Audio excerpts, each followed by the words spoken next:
I'm no Martha Stewart. No rules, just food. Chaos, edible garden, no-till, deep mulch. I've got 10 plants you can randomly plant in your garden.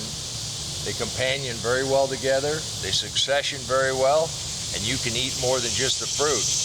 The garden definitely doesn't need me every day, but it sure rewards me when I show up. I just got tired of weeding. There had to be a better way. That's how we came up with the no-till, mixed mulch, deep mulch garden. The philosophy behind that is promote that life in the soil.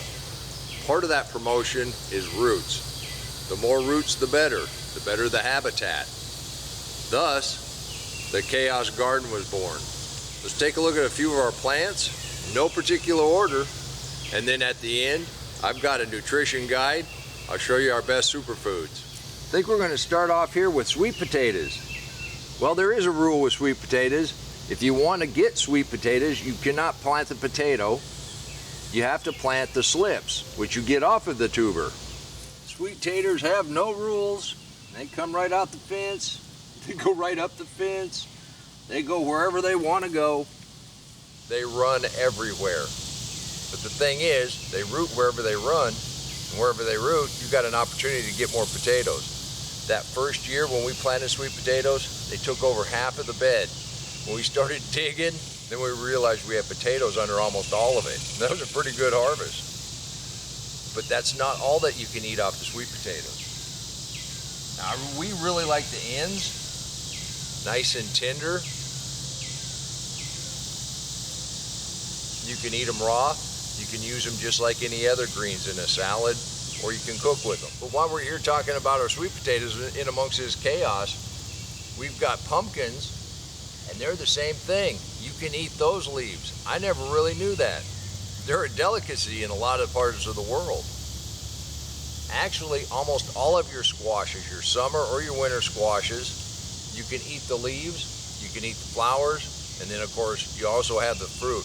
One thing you want to be careful about is if you have a cross-pollinated squash and it goes back to its original state, it might not be so good to eat. The leaves might not be so good to eat. So the simple test is, if it smells weird or it tastes a little weird, don't eat it.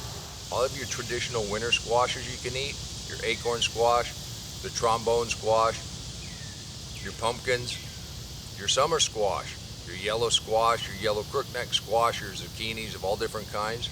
The flowers are wonderful, the leaves are wonderful, and with all of them, you want to take the young ends. That's the best part.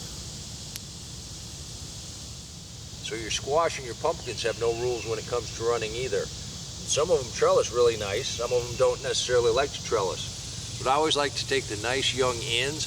I know I said I got tired of weeding.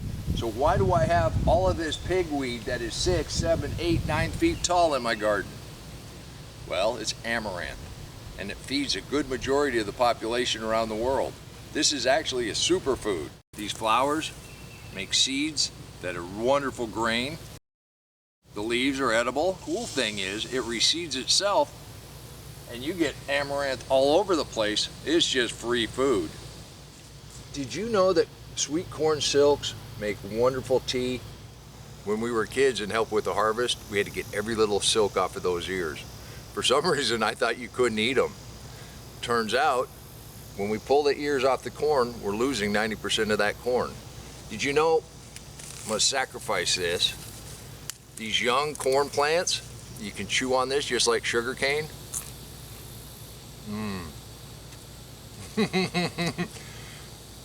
That is very, very sweet. You can just chew on that, swallow the juice. You can actually eat that. It also makes really good animal fodder. So the corn on the cob is a wonderful treat, but don't forget the rest of the plant has really nice values to it. And here again, in my no rules chaos garden, we didn't have to go very far, and we've got an okra right here. Now you can eat the leaves, you can eat the flowers, and once they start producing, we've already taken 1, 2, 3 off of this one. You can take okra off of these almost every day. The thing about okra, it really likes the heat, and it'll produce right up till frost. And if you have animals, they just adore these leaves.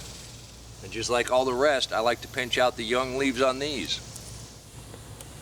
You pull back from the okra just a little bit, and we've got peanuts, and we've got some more squash, and we got some beans. But what I want to talk about is beets. Most people just wait and they pull the little bulb, and that's all they do. These beet leaves are wonderful greens. I like to use them on a hamburger just like lettuce. And another one of our favorite root crops that we have scattered out amongst the entire Chaos Garden is we got carrots coming up everywhere. We let them go to seed, they reseed themselves, and not only are the carrots wonderful and everybody loves those, but you can make a wonderful pesto out of these tops. I'm definitely not forgetting our tomatoes. Obviously, tomatoes are a favorite in the garden. They're really easy to grow. But when you're cleaning them up and you're taking out the suckers, did you know the little ends here, if you cook with that, you're going to take and enhance your tomato flavor in whatever dish you put it in, and you can eat these raw. They're pretty strong, so you're not going to want to eat a lot of them, but a little bit to garnish, a little bit to cook with, it really does enhance that tomato flavor. Now we've got some purple beans that are just starting to make, and in amongst here we got some purple radishes. We've got a tomato that came up on its own, and we've got a turmeric. One of the things we like to plant all through the garden is radishes. And not just because they're very fast growing and you get a really nice little bulb, but like this one is getting ready to bolt. And one thing I know about radishes, once they start bolting, those little seed pods, they're nice and spicy to eat raw or to cook with. And you can get way more food off of the seeds when you gather them all up than you will off of just a single bulb. So we like them both ways. And once again, you can eat the small leaves just like any other green. And it's got a wonderful little radish flavor to it. So that was a few of our favorite plants in the Chaos Garden and the reasons why we like to use them. Now I did tell you that I was going to give you a nutritional breakdown. These are our top superfoods and why we really like them. First is sweet potatoes. Super rich in vitamin A and C, calcium, iron, and fiber.